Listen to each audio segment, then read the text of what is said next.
Kembali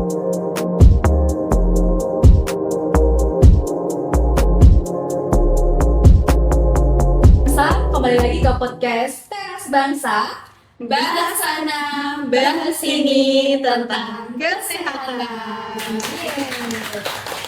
Nah, kali ini kita masuk ke episode 11. Nah, sebelumnya perkenalkan dulu ya. Dengan saya Yunita dan partner saya Nisa. Kali ini kita mau bahas apa nih? Kita kan baru ketemu lagi nggak sih? Ya, setelah sekian lama dari 2025 ke 2026 setahun ya. Kali ini kita mau bahas apa nih Kak Yunita? Oh, sebelumnya kita kenalan dulu dong sama narasumber kita. Tadi kita cuma berdua doang nih, sahabat bangsa. Kita kenal dulu. Coba dulu nih. Coba dulu nih. Halo Sobat Bangsa, nama aku Dr. Milna. Halo Sobat Bangsa, aku Dr. Zara, nemenin Dr. Milna hari ini. Oke. Dokter Milna dan Dokter Zahra. Terakhir udah pernah kesini ya dok ya berarti ya? Udah, tapi kayaknya kita se-frame berdua belum ya? Belum ya berarti ya? First time ya. 2025 juga ya kayaknya ya, baru ketemu lagi setahun yang lalu ya. Oke, Kak Yuni, kita membahas apa nih di podcast kali ini? Jadi kali ini kita akan membahas sesuatu yang mungkin sering kita alami, yaitu flu, tapi bukan flu biasa ya, tapi yang sekarang lagi viral nih, super flu.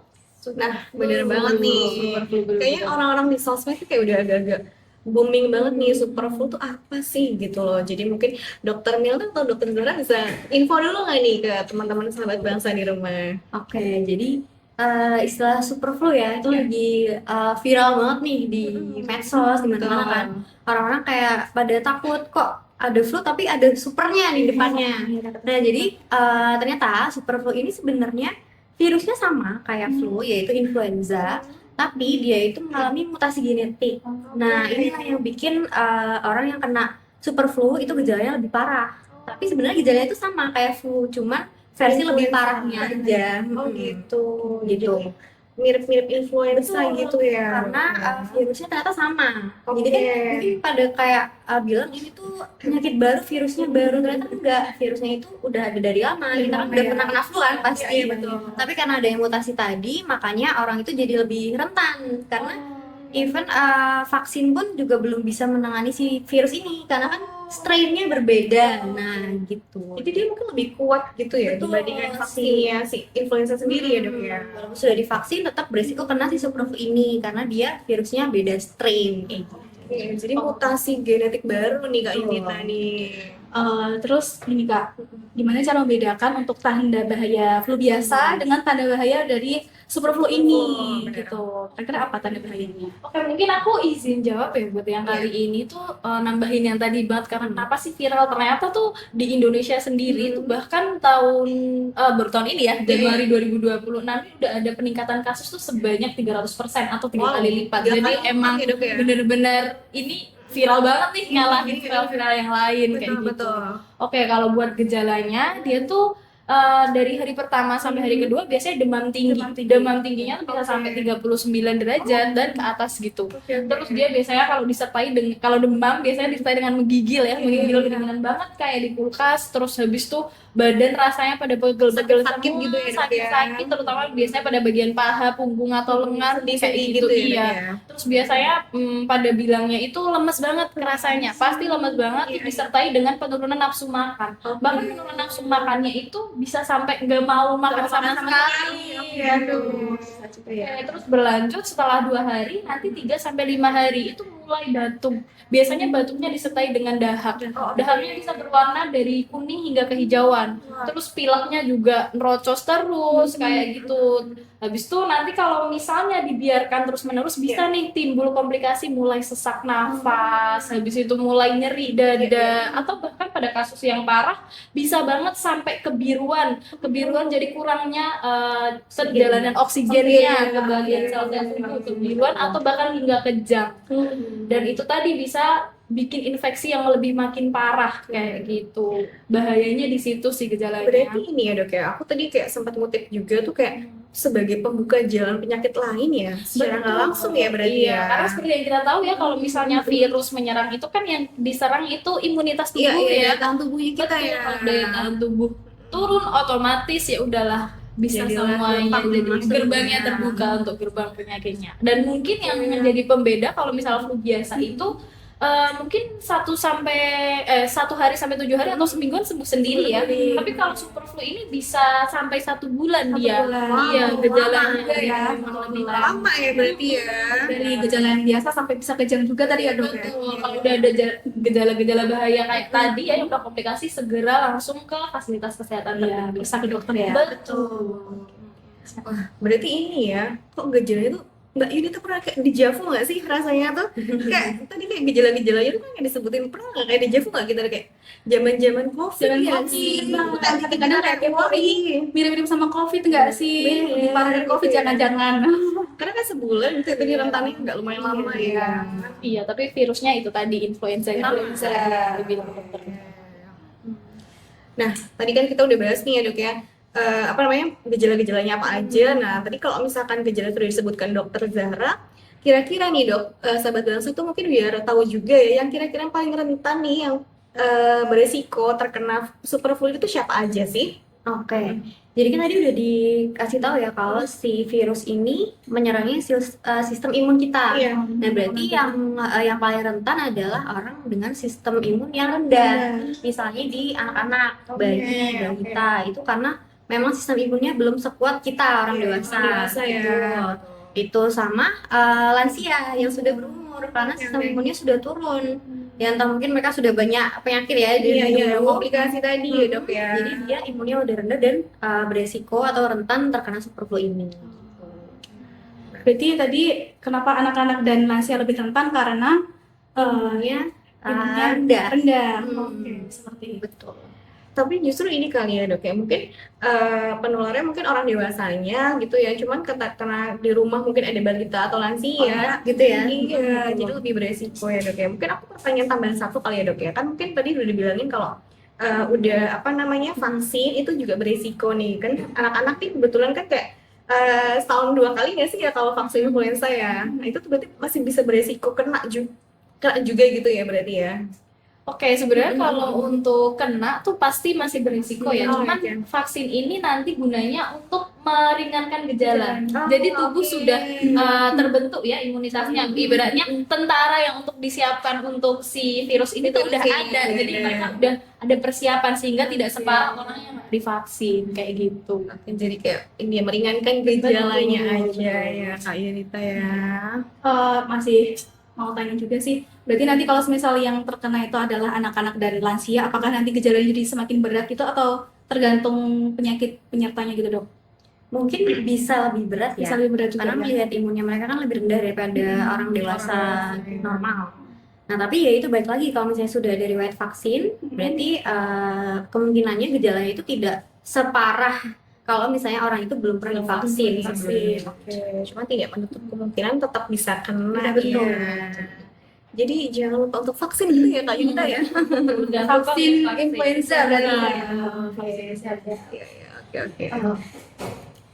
Nah, berarti apa namanya tadi udah kita lihat yang paling rentan gitu ya Kak Yunita ya. Terus mungkin kita masuk ke pencegahannya kali ya. Caranya gimana biar aman dari super flu ini? Iya, betul. Oke, jadi pencegahannya walaupun super flu ya, kita pencegahannya nggak usah yang harus gimana Harus banget. super Nggak juga. seperti tidak harus ya. Nggak perlu. Jadi kita tetap seperti biasa ya, kita kayak dari dulu COVID ya, cuci tangan 20 detik setelah makan, sebelum makan, setelah dari kamar mandi, setelah dari luar kayak gitu. Terus habis itu juga menggunakan masker ya, mungkin kalau di apa namanya kayak kalau di lalu lintas yang padat, banyak asap atau mungkin di Jalanan transportasi ya. umum Oke, yang betul. ketemu orang dari mana-mana kan. Nah, itu juga pakai maskernya mungkin masker yang agak tebal, misalkan N95 atau N95 kayak gitu ya. Terus juga hindari polusi-polusi, rokok dan lain sebagainya kayak gitu untuk menghindari kalaupun terkena biar komplikasinya nggak begitu berat kayak gitu. Terus juga bisa mungkin dari konsumsi bisa ditambah konsumsi vitamin D kayak gitu. Terus habis itu juga bisa konsumsi kayak yogurt, probiotik.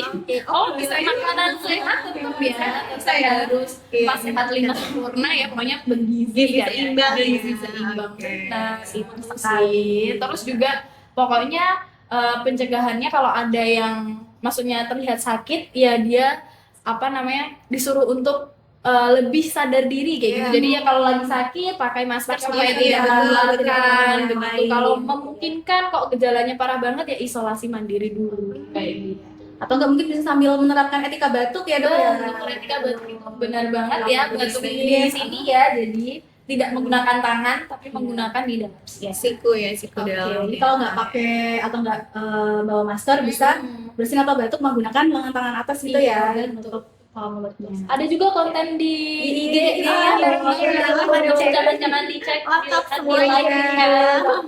Udah tinggal share doang, repost doang. Ini Kak Kanisa, kita ternyata udah bahas lumayan banyak ya tentang gejala tanda bahayanya, kemudian bagaimana cara mencegahnya, Betul sekali. Sekarang kita mau ke segmen mitos atau fakta ya dok ya. Ada beberapa mitos dan fakta yang kita persiapkan. Yang pertama, flu itu pasti sembuh sendiri, tidak perlu ke dokter. Mitos atau fakta dok?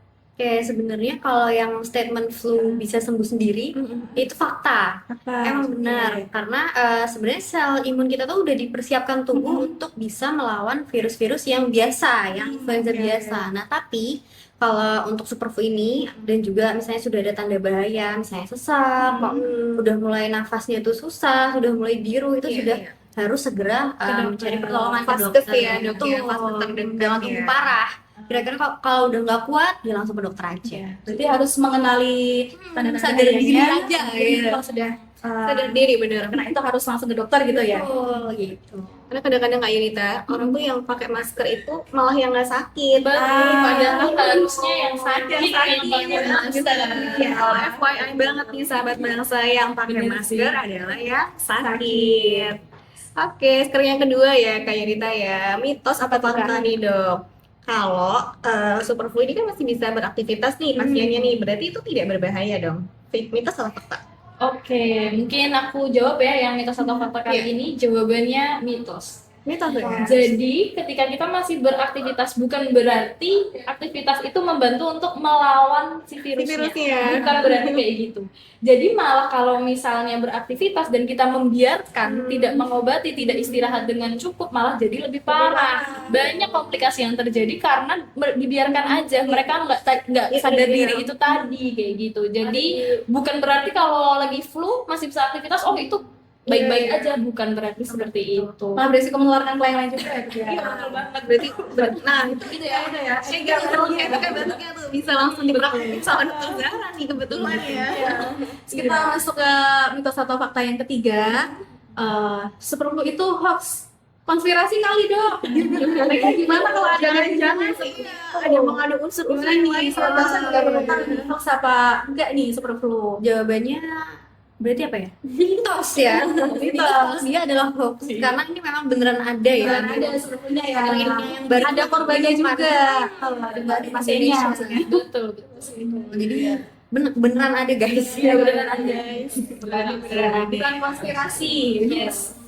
Lanjut Kak Disa. Berarti ini nih dok, sebelum kita ini ya masuk ke pesan yang pentingnya itu, tadi kan aku ngutip dulu nih dokter Zahra tadi bilang kalau misalkan ada kata-kata isoman gitu dok, aku tuh kayak dijavu juga nih sama Iya ya.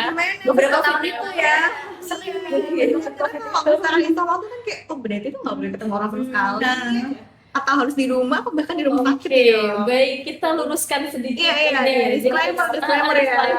Isoman mandiri ini maksud aku tadi tidak separah waktu COVID ya teman-teman, karena ini tidak begitu menyebar. Cuman dia memang ketika apa sih istilahnya contagious ya. Kalau COVID itu kan benar-benar yang gampang menular banget kan. Kalau ini tidak begitu gampang menular, tapi memang ketika tertular jadi gejalanya lebih parah kayak gitu, karena emang strain virusnya yang berbeda itu tadi. Nah, isoman di sini maksudnya bukan yang harus ke rumah sakit terus gak boleh ketemu orang sama sekali. Dalam artian di sini istirahat, lebih sadar diri, istirahat ya, meminimalisir penularan dengan tidak misalnya berpergian jauh-jauh atau gimana. Tapi kalau misal memang masih butuh misal ke warung beli makan kayak gitu, tetap nggak apa-apa. Iya, nggak apa-apa. Tapi gak harus yang terus sampai gak boleh ketemu orang, makanan harus di depan dan lain sebagainya.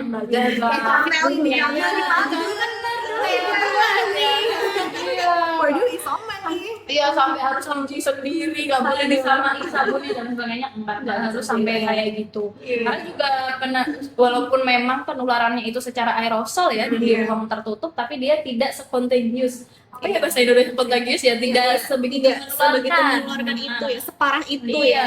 tapi memang ketika tertular dia Lebih baik iya, dan lebih baik memang menghindari, meminimalisir penularan. Gitu. Dok, mau memastikan lagi berarti penularannya tuh dari percikan ludah gitu ya, Dok? Berarti ya. Dari udara. droplet ya, bersin gitu. betul. Oke, kalau zaman dulu nih dong, kalau zaman COVID kan yang dulu suruh berjemur gitu ya. Kalau misalkan, nah itu masih berlaku nggak nih untuk superflu ini nih? Iya juga ya.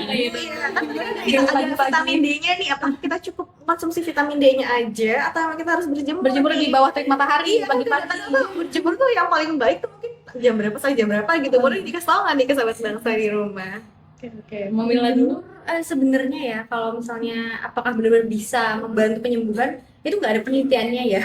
Belum ada Tapi penelitiannya yang pasti ya. mungkin karena memang ada vitamin D, dia kan memecah provitamin D yang ada di tubuh kita kan. Jadi boleh aja sih kalau mau ya berjemur. Tapi ya itu jangan sampai siang banget karena UV-nya kan nanti banyak tuh kalau siang ya mungkin di bawah jam 9 lah ya. Itu udah yang waktu yang paling bagus. Paling bagus di jam 9 ya. Oke.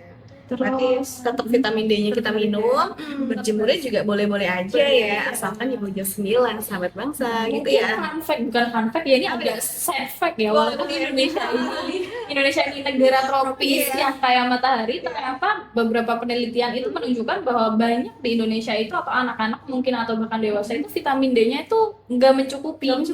Iya, jadi malah dia tuh defisiensi vitamin D. Makanya kenapa butuh suplemen, karena memang mayoritas malah banyak yang kurang vitamin D-nya. Tapi untuk alasannya mungkin nanti bisa dicari tahu lebih lanjut atau dibahas di segmen selanjutnya ya. Kayak gitu. Itu berarti Betul vitamin D sama D3 itu sama ya berarti ya?